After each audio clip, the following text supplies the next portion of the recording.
In the late afternoon, when I was tidying my bedroom, I heard the door creak behind me. I turned around, and Alden stood at the doorway, gazing at the object in my hands. My heart ceased to beat. How do I articulate this? The object was anything but harmless. It was a giant, vividly colored toy well that could not be overlooked in any civilized discourse. I had retrieved it from the drawer to clean the back of the cabinet without giving it any thought. I believed I had secured the door. Alden was my 23-year-old stepchild. He was not expected to be home yet. He worked at a nearby brewery and typically socialized with friends late after his shifts. Yet there he was, tall and slender, his black hair cascading into his amused blue eyes. "What is that?" he inquired, his tone oscillating between inquisitive and playful, causing my face to flush intensely. I relinquished the item as if it had scalded me and seized the next object, a throw pillow off the bed, to conceal it. "It is not your concern," I mumbled. Experiencing a constriction in my throat, I noted that his demeanor remained unchanged. Rather, he leaned against the door frame, his curiosity intensifying. "You need not feign embarrassment," he said with a little chuckle. I have indeed done so. I had never encountered anything of that nature before. It made me wish to retreat into obscurity. The audacity of this individual to stand there is remarkable. Unperturbed and nonchalant as my life spiraled into chaos, I compelled a chuckle, eager to alleviate the scrutiny. Alden said, "Seriously, tend to your own affairs. Your presence here is unwarranted." However, he remained still. For a few periods, quiet enveloped us, dense and nearly intolerable. He no longer gazed at the pillow in my hands. His attention was directed towards me.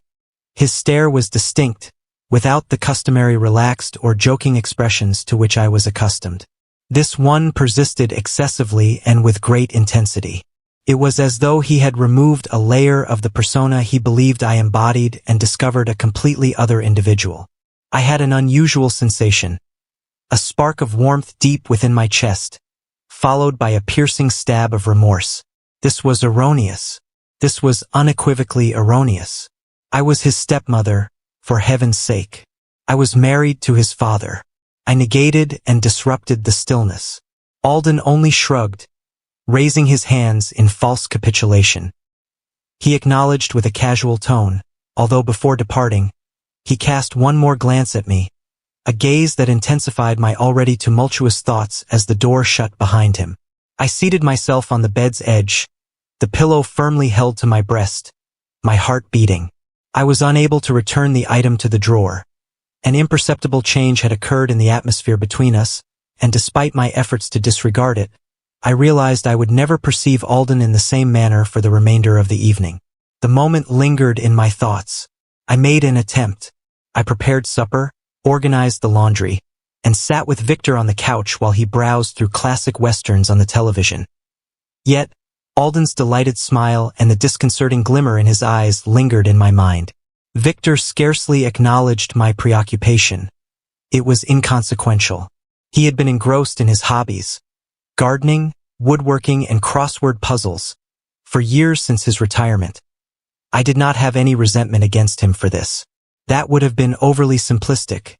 Nonetheless, at times, I perceived myself more as a resident caregiver than a spouse. I briefly observed Alden's shadow as he traversed his room down the hall. I discerned the subtle hum, the sound of music emanating from his door, a deep bass line incongruent with the surrounding tranquility of the home, caused my heart to leap inexplicably. I redirected my focus to my husband, Victor, who was quietly sleeping. His chin inclined toward his chest. He had succumbed to slumber in his recliner once more. With the television continuing to drone, I contemplated rousing him, then questioned the purpose of doing so. I stood and meandered toward the kitchen, appreciating a brief bit of alone time, but my seclusion was short-lived. Alden entered, his bare feet silent. Against the hardwood floor, he wore a faded t-shirt and sweatpants. His hair tousled like he'd just run his hands through. "Hey," he said casually, opening the fridge and grabbing a bottle of water. "You're up late." "I could say the same about you," I replied, keeping my tone light. He smiled, leaning against the counter. Counter just unwinding. You know, it's not easy being under this roof. Sometimes the comment made me pause. What do you mean? He shrugged, but there was a hint of something serious in his expression. It's nothing, just living here again. I guess I feel like I don't fit anymore. I softened. At that, despite everything, I couldn't help but feel a twinge of maternal concern. It's just temporary, Alden. You'll figure things out. You're smart and capable. You'll land on your feet. Thanks. Molina said, his voice quieter now. I appreciate that. For a moment we stood in silence. In the kitchen felt smaller somehow. The space between us shrinking even though neither of us moved. His eyes lingered on mine, and I felt that same flicker of warmth in my chest again. I cleared my throat and busied myself, wiping the counter, desperate to break whatever spell was threatening to take hold. But Alden wasn't finished about earlier. He started, his tone turning playful again. You don't have to be embarrassed, you know? I mean, we're all humans, right? My hand froze mid-wipe, and I turned to him, trying to keep my composure. Alden, let's not talk about that. All right, it was an accident, and it's not worth bringing up again. Okay? He said, raising his hands in surrender. But there was a teasing edge in his smile that made my stomach flip. He walked past me, then close enough that I caught a faint whiff of his cologne.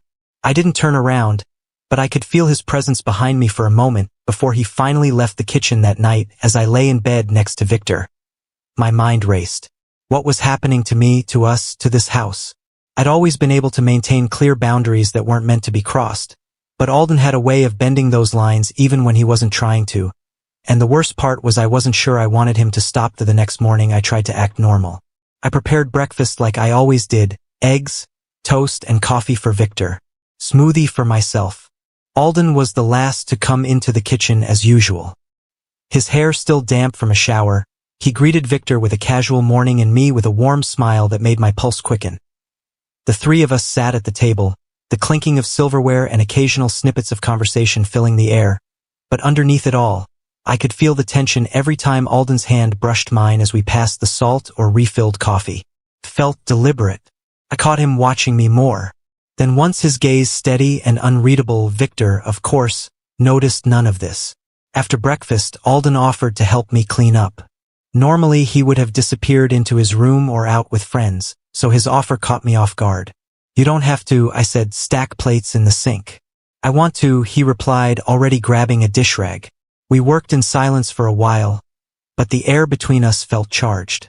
At one point, I reached for a glass at the same time he did, and our hands collided. Neither of us pulled away immediately.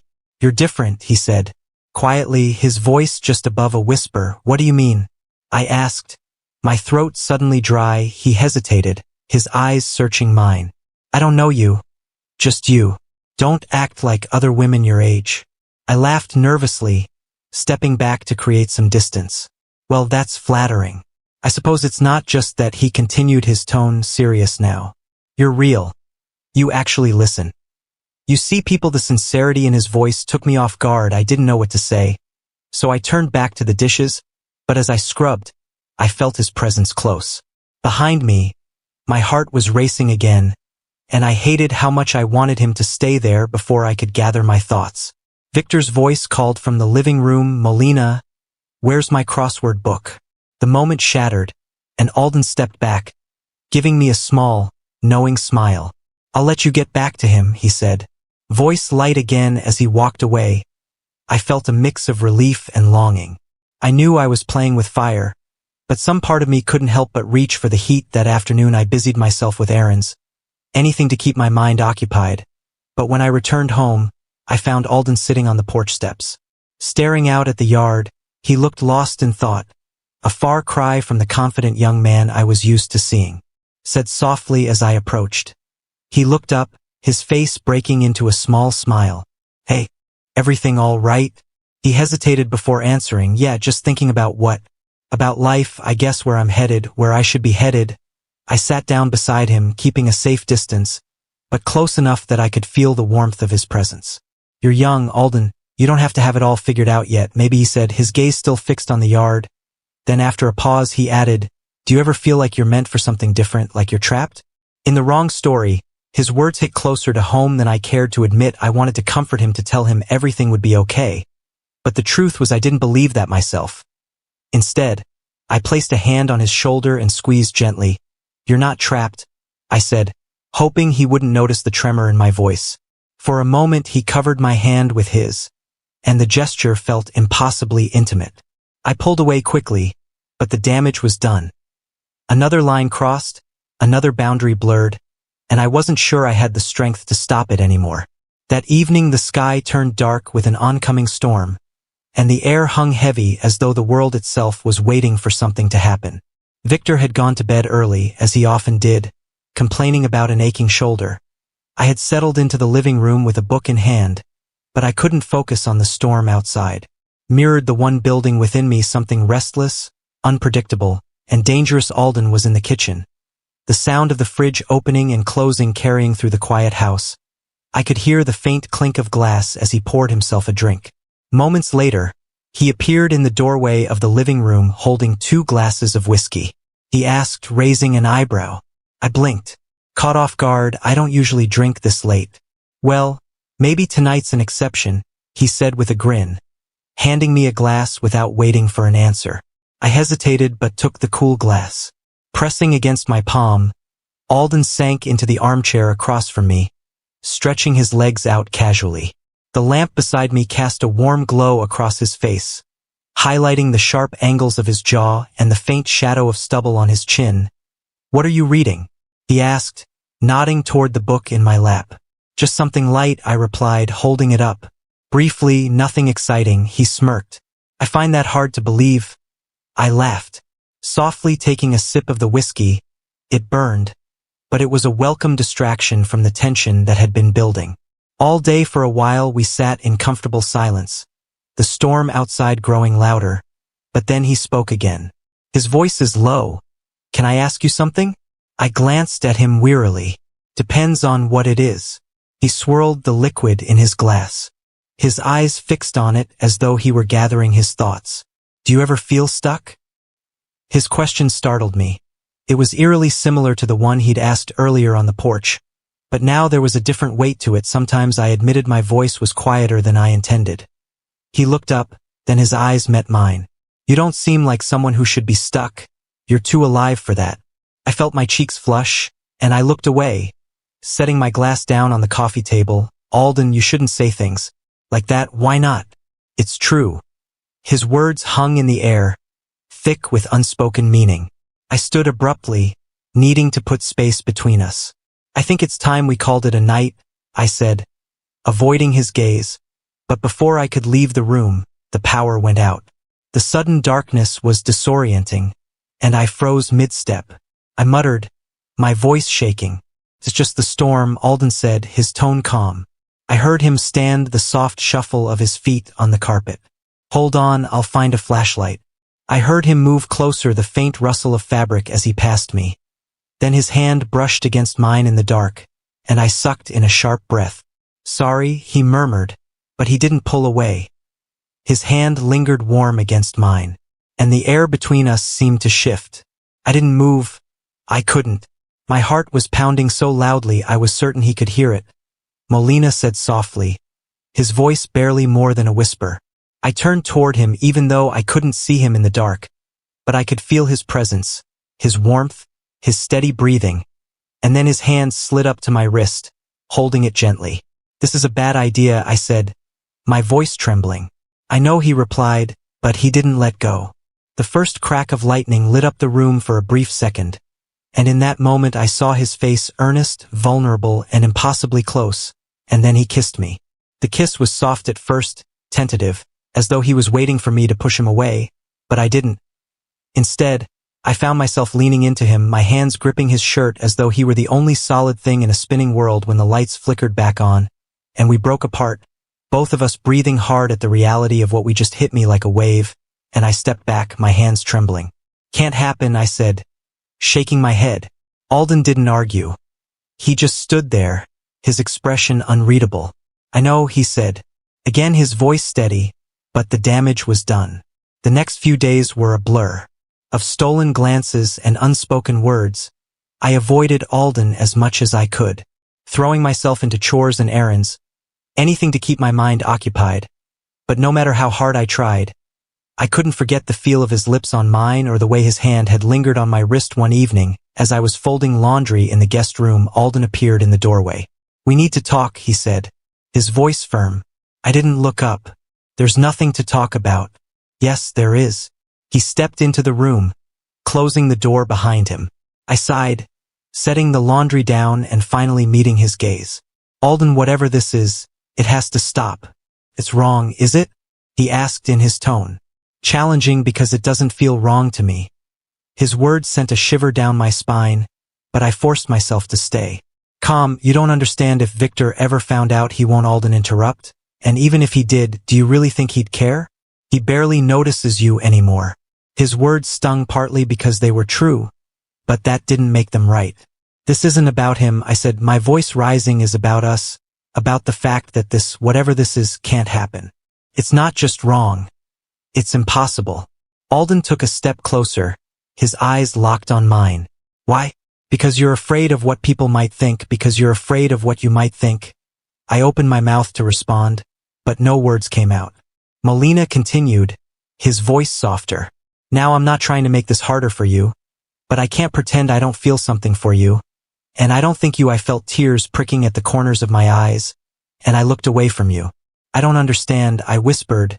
"Then explain it to me," he said, his tone pleading, but I couldn't explain the war raging inside me.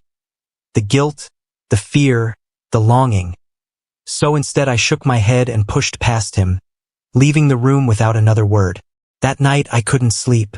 I lay in bed, staring at the ceiling, listening to the soft hum of Victor's breathing beside me.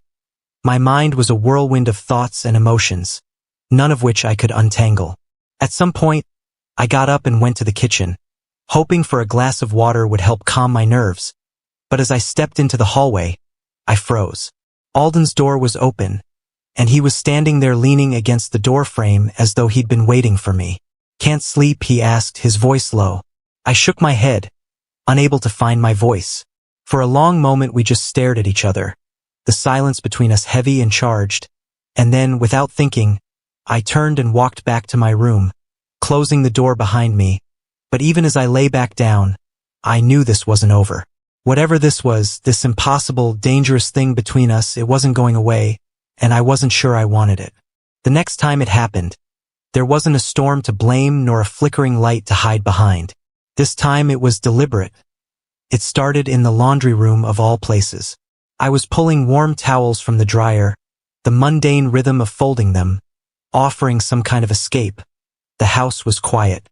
Victor had gone to a friend's house to watch a game, and I thought I had the place to myself. Then I heard the soft creak of the floorboards behind me. "Always working," Alden said, his voice light but laced with something I couldn't quite place. I didn't turn around. "Someone has to," I replied, trying to keep my tone neutral. He laughed softly. "Fair enough, but don't you ever get tired?" "Of it?" "Tired of what?" "Taking care of everything? Taking care of everyone? When's the last time someone took care of you?" His words cut through me like a knife. I turned, then clutching a folded towel against my chest like a shield. "Alden, I don't think this is a conversation we should be having." "Why not?" he asked, leaning casually against the doorframe. He looked so at ease, so unbothered, but his eyes told a different story. They were sharp, searching, and impossibly focused on me because I said, my voice faltering. "It's not appropriate," he repeated as though testing the word. "That's not the same as honest, though, is it?" I wanted to argue too, shut him down before he could say anything else that would make this worse. But before I could, he stepped closer, closing the distance between us. "You don't have to pretend with me, Molina," he said softly. "I see you. I see the way you carry this house, the way you keep everything together while everyone else just takes. Don't you think you deserve something for yourself?" My throat tightened, and I shook my head, stepping back until I felt the edge of the counter against my hips. "Alden, whatever this is, it has to stop." He reached out, then his hand brushed against mine. It was such a small, simple gesture, but it felt like the ground beneath me was shifting. "Tell me you don't feel it too," he said. His was barely more than a whisper. I opened my mouth to respond, But no words came out because I couldn't tell him that I couldn't lie to him or to myself. And then, just like that night in the living, he kissed me. But this time I didn't stop him. The days that followed were a blur of stolen moments and whispered secrets. We were careful, or at least we thought we were. Alden was good at finding excuses to linger in the same room as me, offering to help with dinner, fixing a broken cabinet door, even volunteering to run errands with me. At first it was thrilling, the rush of something forbidden, but the reality of our situation weighed heavily on me. I knew it couldn't last. I knew it was only a matter of time before everything came crashing down. Crashing down one afternoon as I was putting away groceries. Alden came up behind me and wrapped his arms around my waist. I stiffened, glancing toward the doorway to make sure no one was there. Alden hissed, trying to pull away. 6 could walk in any minute. Hunes at the hardware store. Alden said. His voice was calm and relaxed. But I couldn't relax anymore. The paranoia was starting to eat away at me. Every time Victor looked at me, I wondered if he knew. Every time Bethany, our nosy neighbor, waved at me from across the street, I felt like she could see right through me. "We need to talk," said, turning to face Alden about what he asked. His expression unable about this about us. His jaw tightened, and for the first time, I saw a flicker of anger in his eyes. "What about us?" "This habuzi. Stop," I said, forcing the words out. "It's too risky. It's not fair to Victor." Victor repeated, his voice rising. "What about fair to you? Do you even hear yourself? You're so busy worrying about him that you don't even think about what you want." "What I want doesn't matter," I snapped. "It's not about me." "That's." Alden shot back. "You deserve to be happy, Melina. You deserve to be with someone who actually sees your words." Hung in the air, heavy and unrelenting. I wanted to argue, to tell him he was wrong. But I couldn't, because deep down I knew he was right. The breaking point came a few weeks later when Victor had invited Bethany and her husband over for dinner, and I was doing my best to play the role of the perfect hostess. But Bethany's sharp eyes seemed to be on me all night, and I couldn't shake the feeling that she knew something after dinner. As I was cleaning up in the kitchen, Bethany cornered me. "You've been awfully distracted lately," she said, her tone casual but her eyes probing. "Just busy," I replied, forcing a smile. "You know how it is." She leaning in slightly, lowering her voice. "Does Victor know?" "No." I frozen, my heart pounding in my chest. "No." What? She shrugged, her expression unreadable. "Whatever's going on with you and Alden." I felt like the ground had been ripped out from under me. "I don't know what you're talking about," I said, my voice shaking. Bethany smiled, but it didn't reach her eyes. "Just be careful. Molina Secrets has a way of coming out that night." As I lay in bed, I couldn't stop playing Bethany's words in my mind. I felt trapped, caught between two worlds that couldn't coexist. The next morning, Alden found me in the garden pulling weeds with more force than necessary. "You're avoiding me," he said, his voice steady but tinged with frustration. "I'm trying to protect us," I replied, not looking up. "Protect us from what?" he asked, stepping closer. "From this blowing up at our faces," I said, standing and wiping my hands on my jeans. "Bethany knows Alden. She knows." He frowned, his expression darkening. "How could she know?" "I don't know, but she does," I said, voice rising. "And if she tells Victor, she won't," he said firmly. "You don't know that." I snapped. "You don't understand how dangerous this is." Alden grabbed my hand, his grip strong but not painful. "What I understand is that I don't want to lose you." The raw emotion in his voice caught me off guard, and for a moment I didn't know what to say. "You won't," I said finally, my voice barely more than a whisper, "but we have to be careful for both our sakes." The days that followed were tense. Bethany didn't say anything to Victor, at least not that I knew of, but the weight of her suspicion hung over me like a cloud. Alden tried to reassure me, but even he seemed more on edge than usual. And then one evening Victor came home earlier than expected. I was in the laundry room with Alden, the two of us standing closer than we should have been. When we heard the front door open, we sprang apart like guilty teenagers. Victor called my name, his voice carrying through the house, and here I replied, my voice steady despite the panic rising in my chest. Victor appeared in the doorway, his eyes sweeping over the room. For a moment I thought he was going to say something, but then he just nodded. "Dinner is almost ready," I said. Quickly he left without another word. but the look he gave me lingered long after he was gone. That night I couldn't sleep. I kept replaying the moment in the laundry room, the way Victor's eyes had lingered on me just a second too long. I felt like I was standing on the edge of a cliff, and it was only a matter of time before everything came crashing down, and yet I couldn't bring myself to end it. Whatever this was between Alden and me, it felt too big, too consuming to simply walk away from, but deep down I knew the storm wasn't over. It was just beginning. It started with Victor coming home unexpectedly early, but this time it wasn't just the timing that caught me off guard. His face was tight, his expression unreadable. As he stepped into the house and set his briefcase down with a deliberate thud, "Alden," Victor called, his voice sharp, enough to make my stomach drop. Alden appeared in the hallway moments later, his casual demeanor contrasting Victor's obvious tension. "What's up?" he asked, leaning against the wall, hands in his pockets. Victor's eyes narrowed. "We need to talk now." The tone in his voice left no room for argument. Alden glanced at me briefly, concern flickering in his eyes before following Victor into the living room. I stood frozen in the kitchen, my heart pounding. I couldn't hear their words at first, just the low rumble of Victor's voice and the occasional quieter responses from Alden. But as their conversation escalated, the words became clear. "I know what's been going on," Victor said, his voice like ice. "What are you talking about?" Alden replied, his tone calm but guarded. "Don't play dumb with me," Victor snapped. "I've seen the way you look at her, the way she looks at you. Do you think I'm blind?" My blood ran cold. He knew, or at least he suspected enough to confront Alden. "Victor, you're imagining things," Alden said, his voice steadier than I thought possible. "There's nothing going on." "Don't lie to me," Victor roared, and the sound of something, a glass maybe, shattering, followed. I couldn't stay hidden any longer. I stepped into the doorway, my hands trembling. Victor stopped. Both men turned to me, their expressions polar opposites. Victor's was a mix of anger and betrayal, while Alden held something closer to defiance. "Molina," Victor said, his voice quieter now but no less dangerous. "Tell me the truth. Is there something going on between you two?"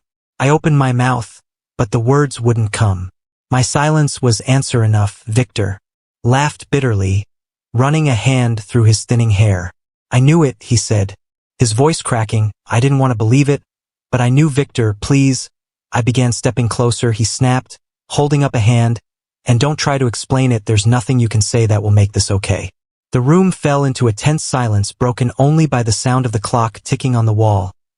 Finally Victor turned to Alden, his eyes blazing. "You're out," he said coldly. "Pack your things and leave tonight." Alden stood his ground, his jaw tightening. "I'm not going anywhere." "Yes, you are," Victor shot back.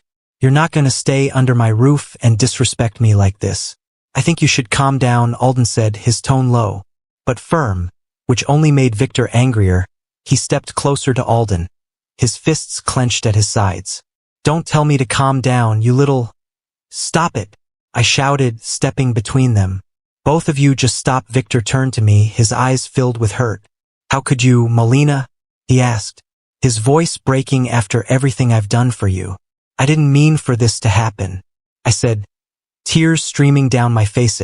"I never wanted to hurt you." "Well, you did," he said bitterly, "and now I have to deal with the fact that my own wife and my son—" He broke off, shaking his head. "I can't even say it." Alden reached for my hand,